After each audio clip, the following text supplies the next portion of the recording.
ഇപ്പോൾ പ്രശാന്ത് കൃഷ്ണ കൂടി ഒപ്പം ചേരുന്നു പാങ്ങോട് സൽമാ ബീവിയുടെ വീട്ടിൽ നിന്നും. പ്രശാന്ത്, സൽമാ ബീവിയുടെ ആഭരണം ചോദിച്ചിട്ട് അത് നൽകാതിരുന്നതാണ് ഈ പകയ്ക്ക് കാരണമെന്ന് പറയുമ്പോഴും പണയം വെച്ചതുമായി ബന്ധപ്പെട്ട് ഈ സ്വർണം പണയം വെച്ചതുമായി ബന്ധപ്പെട്ട് മറ്റൊരു വിവരമാണ് ഇപ്പോൾ പോലീസ് നൽകുന്നത്. ഇതുമായി ബന്ധപ്പെട്ട എന്തെങ്കിലും വിവരങ്ങൾ അവിടെ ആർക്കെങ്കിലും ലഭ്യമാണോ? വിശദാംശങ്ങൾ എന്താണ്? മോത്തി, രണ്ട് സ്വർണ്ണമാലയുമായി ബന്ധപ്പെട്ട വിവരങ്ങളാണ് ഉള്ളത്. ഒന്ന്, 3 പവൻ്റെ ഒരു സ്വർണ്ണമാല ഈ സൽമാ ബീവിയുടെ കയ്യിലുണ്ടായിരുന്നു. ആ മാല തനിക്ക് പണയം വയ്ക്കുന്നതിന് വേണ്ടി അല്ലെങ്കിൽ ഒരുപക്ഷെ വിൽക്കാനായിരിക്കും, എന്തായാലും അഫാൻ ചോദിച്ചിരുന്നു. പക്ഷെ അത് കിട്ടിയില്ല എന്നത് ഒരു പ്രശ്നമാണ്. ഇന്നലെ ഇവിടെ വരുന്നു. അഫാൻ ഇവിടെ വരുന്നത് ഉച്ചയ്ക്ക് 12:38 ശേഷമാണ്. പക്ഷെ അതിനു മുൻപ് രാവിലെ 8 മണി സമയത്ത് ഇവിടെ വന്നിരുന്നതായ ചില സൂചനകളുണ്ട്. അത് സംബന്ധിച്ച തെളിവുകൾ നമുക്കിപ്പോൾ ലഭിച്ചിട്ടില്ല. ഒരുപക്ഷെ ആ മാല പണയം വയ്ക്കുന്നതിന് വേണ്ടി ചോദിച്ചായിരിക്കാം ഇവിടെ വന്നത്. അങ്ങനെ പക്ഷേ ഈ 3 പവൻ്റെ മാല നേരത്തെ തന്നെ ഈ സൽമാ ബീവി അവരുടെ മകളുടെ കയ്യിൽ ഏൽപ്പിച്ചിരുന്നു. ഒരു മകൾ ഇവിടെ താഴെ പാങ്ങോടിന് അടുത്ത് തന്നെ ഒരു സ്ഥലത്ത് ഇവിടുന്ന് വളരെ അടുത്തായി തന്നെ ഒരിടത്താണ് താമസിക്കുന്നത്. അപ്പോൾ അവരെ ആയിരിക്കാം ഒരു മകളെ ഏൽപ്പിച്ചിട്ടുണ്ട്. പിന്നെ ഒരു മാലയാണ് ഇവരുടെ കയ്യിലുണ്ടായിരുന്നത്.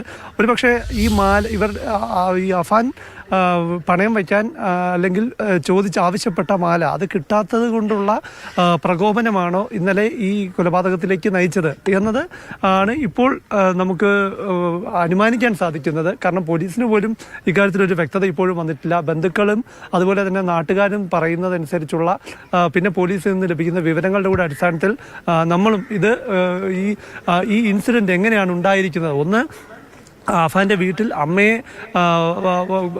ഉപദ്രവിച്ച ശേഷം ആഭരണം പണയം വെച്ചതുമായി ബന്ധപ്പെട്ട് ലഭിക്കുന്ന ഏറ്റവും പുതിയ വിവരം അനുസരിച്ച്, കണ്ണനാരാണ് നേരത്തെ ആ വിവരം പങ്കുവച്ചത്, പോലീസിൽ നിന്ന് ലഭിക്കുന്ന ആ വിവരം അനുസരിച്ച് ഇന്നലെ ഒരു ദിവസം ഈ പ്രതി ഈ പണമിടപാട് സ്ഥാപനത്തിലേക്ക് ചെന്നിട്ടേയില്ല എന്നതാണ് ലഭ്യമാകുന്ന വിവരം. ഈ സ്ഥാപനത്തിലേക്ക് ചെന്നത് വ്യാഴാഴ്ചയാണ്. വ്യാഴാഴ്ച ചെന്നപ്പോൾ പെൺ സുഹൃത്ത് ഫർസാനയും ഒപ്പമുണ്ടായിരുന്നു. ഇരുവരുമാണ് തിരിച്ചറിയൽ രേഖകൾ കൊടുത്ത് സംയുക്തമായി ഈ സ്വർണ്ണാഭരണം അവിടെ പണയം വെച്ചത് എന്നാണ് ലഭ്യമാകുന്ന വിവരം. ഇന്നലെ ഒരു ദിവസം അങ്ങോട്ടേക്ക് പോയിട്ടേയില്ല എന്നാണ് ലഭ്യമാകുന്ന വിവരം. അതനുസരിച്ച് പ്രതി പറയുന്ന കാര്യങ്ങളിൽ മൊഴിയിൽ വൈരുദ്ധ്യമുണ്ട് എന്ന് പോലീസ് ആദ്യം പറഞ്ഞത് നമുക്ക് ശരിവയ്ക്കേണ്ടിയും വരും എന്നതാണ്. പ്രശാന്ത്,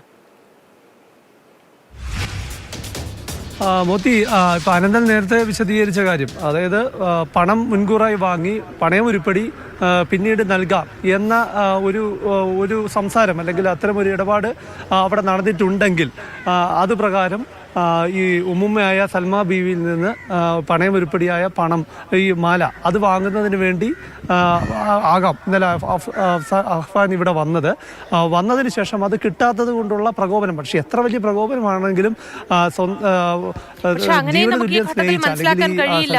കാരണം വ്യാഴാഴ്ച എത്തിയ ആഭരണം പണയം വെച്ച് പണവുമായി പോയിരുന്നു. അതിനുശേഷം ഇന്നലെ ഒന്നും ആ വീട്ടിലേക്ക് ആ സ്ഥാപനത്തിലേക്ക് പ്രതി പോയിട്ടേയില്ല, അഫാൻ പോയിട്ടേയില്ല. അപ്പോൾ അവിടെ നിന്ന് ലഭ്യമാകുന്ന വിവരം വിവിധ സ്ഥാപനങ്ങൾ ആ മേഖലയിൽ ഉള്ളിടത്തൊക്കെ പരിശോധിച്ചെടുത്തുനിന്നും മനസ്സിലാക്കുന്നത് ഇന്നലെ അങ്ങനെ ഒരു സ്ഥാപനത്തിൽ ഈ ഒരു ആവശ്യവുമായി പോയിട്ടേ ഇല്ല എന്നാണ്. പണം വാങ്ങാനായി പോയിട്ടില്ല. പക്ഷേ ഇത് സംഭവിച്ചത് വ്യാഴാഴ്ചയാണ്.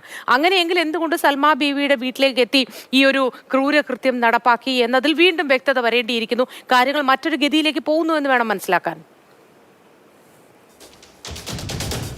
തീർച്ചയായും, അതായത് എവിടെയെല്ലാമാണ് സാമ്പത്തിക ഇടപാടുകൾ, എവിടെയെല്ലാമാണ് ഉരുപ്പടികൾ വെച്ച് പണയം വയ്ക്കാൻ അല്ലെങ്കിൽ തൻ്റെ സാമ്പത്തിക ആവശ്യങ്ങൾ നിറവേറ്റാൻ അഫാൻ നീക്കങ്ങൾ നടത്തിയിട്ടുള്ളത് എന്നത് ഇനി അന്വേഷണത്തിലൂടെ വരേണ്ടതാണ്. ഏതായാലും സൽമാ ബീവിയോട് അഫാൻ പണം ചോദിച്ചിട്ടുണ്ട്, സ്വർണം ചോദിച്ചിട്ടുണ്ട്. മുൻപ് ചോദിച്ചപ്പോൾ അവർ നൽകിയിട്ടുണ്ട്. പിന്നീട് വീണ്ടും ഈ 3 പവൻ്റെ മാല ചോദിച്ച സമയത്താണ് അത് കിട്ടിയില്ല എന്നതൊരു വിഷയം തന്നെയാണ്. കാരണം ആ മാല അവരുടെ മറ്റൊരു മകളെ ഏൽപ്പിച്ചു എന്ന വിവരമാണ് പോലീസിൽ നിന്ന് ലഭിക്കുന്നത്.